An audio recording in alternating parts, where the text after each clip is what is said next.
Marking थे, ये ABC ने पैरेलल फेज्ड इस्तिस्ना के थ्रू बनाए थे।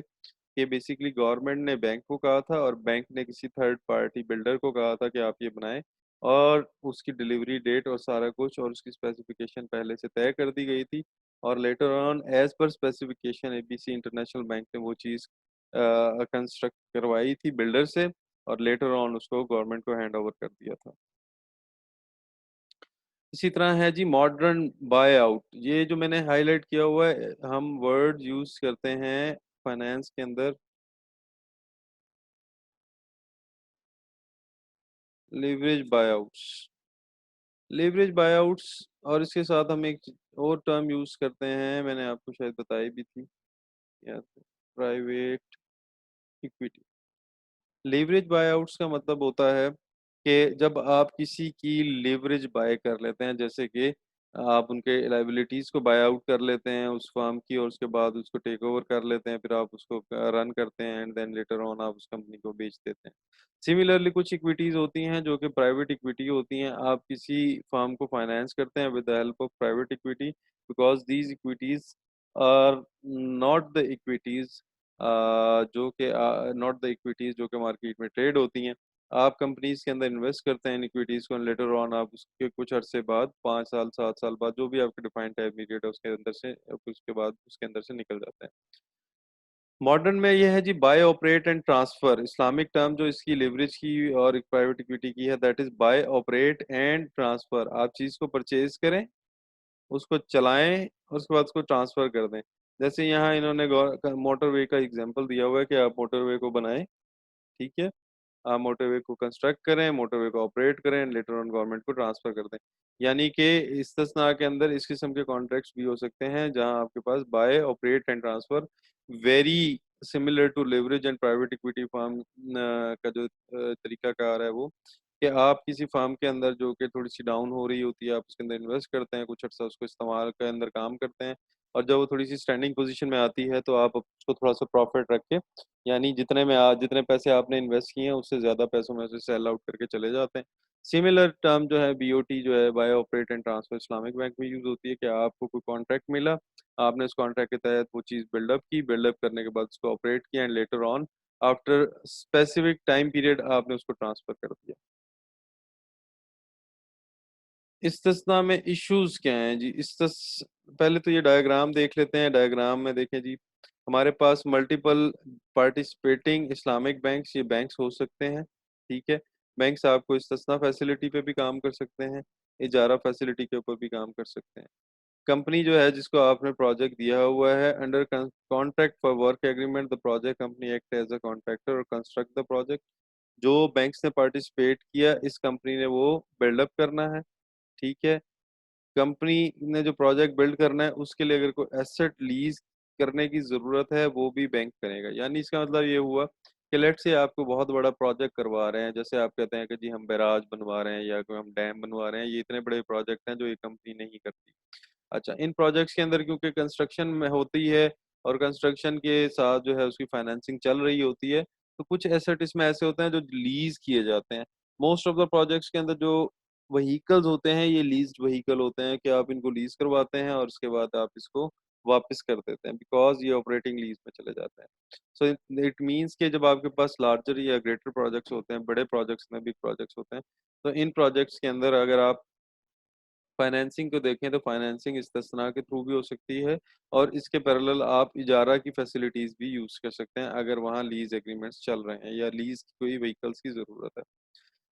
पहला है जी गारंटी का इशू। गारंटी का इशू का मतलब ये है क्योंकि प्रोडक्ट ने मैन्युफैक्चर होना है, प्रोडक्ट ने अभी क्या कहते हैं कंस्ट्रक्ट होना है, तो इन दैट केस जो इस्लामिक बैंक है वो बायर से, जो भी कस्टमर है उससे गारंटी फर्निश करवा सकता है, सो दैट कि लेटर ऑन जो है जो प्रोडक्ट वो मैन्युफैक्चर करवा रहा है वो उससे लेने से मुकर ना जाए। अच्छा, डिले इन डिलीवरी अगर होती है तो उसकी पेनल्टी हो सकती है विदाउट एनी प्रेजुडिस, यानी किसी किस्म की फेवर या बाइसनेस दिए बगैर। डिले इन डिलीवरी का मतलब है because we have three parties, we have A party, we have Islamic bank and we have B party. तो इट मीन्स ये एक कॉन्ट्रैक्ट इनका है आपस में और एक कॉन्ट्रैक्ट इनका है आपस में। तो अगर ये डिले प्रोड्यूस करता है, ये इसको पेनल्टी चार्ज करेगा। सो जहां से डिले प्रोड्यूस होगा, आईबी की ऑटोमेटिकली इसको पेनल्टी चार्ज करेगा। जब ये डिले यहाँ तक आएगा और यही डिले फिर आगे ट्रांसफर हो जाएगा ए को। सो दैट मीन्स कि ये जब डिले आएगा तो ए बेसिकली पेनल्टी चार्ज करेगा आईबी को और आईबी वही पेनल्टी चार्ज कर देगा बी को। लेकिन देखना ये होगा कि डिले इन डिलीवरी क्यों आया। If it is in due to normal circumstances तो ये वेव ऑफ की जा सकती है पेनल्टी, बट इसके ऊपर किसी किस्म का राइट नहीं है। क्या कहते हैं, सेलर का राइट ये है कि वो अपने टाइम के ऊपर चीजें दे। नेक्स्ट है हमारे पास इंश्योरेंस। इंश्योरेंस की जरूरत किस वक्त पड़ती है? पहली बात ये कि जब सेलर कोई चीज बिल्डअप कर रहा है, मैन्युफैक्चर कर रहा है और किसी पॉइंट के ऊपर क्या कहते हैं, वो बिल्डिंग फॉर एग्जांपल बना रहा है, बिल्डिंग डैमेज हो जाती है और तो वो उसको रिकंस्ट्रक्ट करेगा। जब वो उसको रिकंस्ट्रक्ट करेगा तो डिले इन डिलीवरी होने के चांसेस हैं। अब जब डिले इन डिलीवरी होने के चांसेस हैं तो बायर उसको रिलीफ दे भी सकता है और पेनल्टी भी चार्ज कर सकता है। On the other side, let's suppose वो बिल्डिंग या कार मैन्युफैक्चर कर रहा था और कुछ पॉइंट ऐसा आया जिसके ऊपर वो कार बिल्कुल डैमेज हो गई या घर बिल्कुल डैमेज हो गया। अब वो उसको दोबारा बिल्डअप नहीं कर सकता। अगर अब उसको बिल्डअप करना है तो फ्रॉम स्क्रैच बिल्डअप करेगा, जिसकी वजह से कॉस्ट इनकर हुई है बहुत ज्यादा। तो इस सूरत हाल के अंदर बैंक इंश्योरेंस करवा सकता है, ताकि अगर कोई एबनॉर्मल लॉस इनकर होता है या एबनॉर्मलिटी क्रिएट होती है during the process of construction और during the process of manufacturing, so that means कि इस इन दिस मोमेंट जो है आपका एबनॉर्मल लॉस फिर बैंक के पास जाता है। तो बैंक अपना नॉर्मल एबनॉर्मल लॉस को ऑफसेट करने के लिए उसकी इंश्योरेंस करवा लेते हैं। Events of default. Events of default basically दो तरह के हैं, default before delivery and default after delivery. अगर डिफॉल्ट बिफोर डिलीवरी यानी डिलीवरी डेट से पहले देखा जाएगा कि कौन डिफॉल्ट करता है, तो डिफॉल्ट बिफोर डिलीवरी का मतलब है लेट से बायर इनकार कर देता है चीज लेने से, तो इसका मतलब है बायर को पेनल्टी पड़ेगी। अगर for example before delivery seller इनकार कर देता है तो इसका मतलब है कि सेलर को पेनल्टी पड़ेगी। तो अगर बायर इनकार करता है तो सेलर का क्लेम बनता है, अगर सेलर बिफोर डिलीवरी इनकार करता है तो बायर का क्लेम बनता है। तो that mean it is very clear कि बिफोर डिलीवरी देखा जाएगा कि किस साइड से नेग्लिजेंस है, जिस साइड से नेग्लिजेंस है दूसरी साइड उसका क्लेम फर्निश करवाएगी।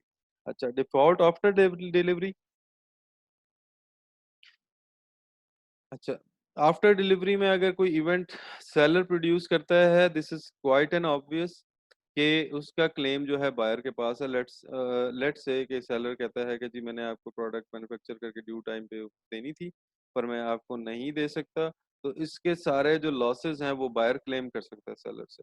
सिमिलरली अगर बायर जो है वो वो फेल करता है, वो उसका बायर का जो फेलियर होगा वो नॉर्मली होता है कि वो इंस्टॉलमेंट पे नहीं कर रहा, डेफर पेमेंट पे नहीं करता।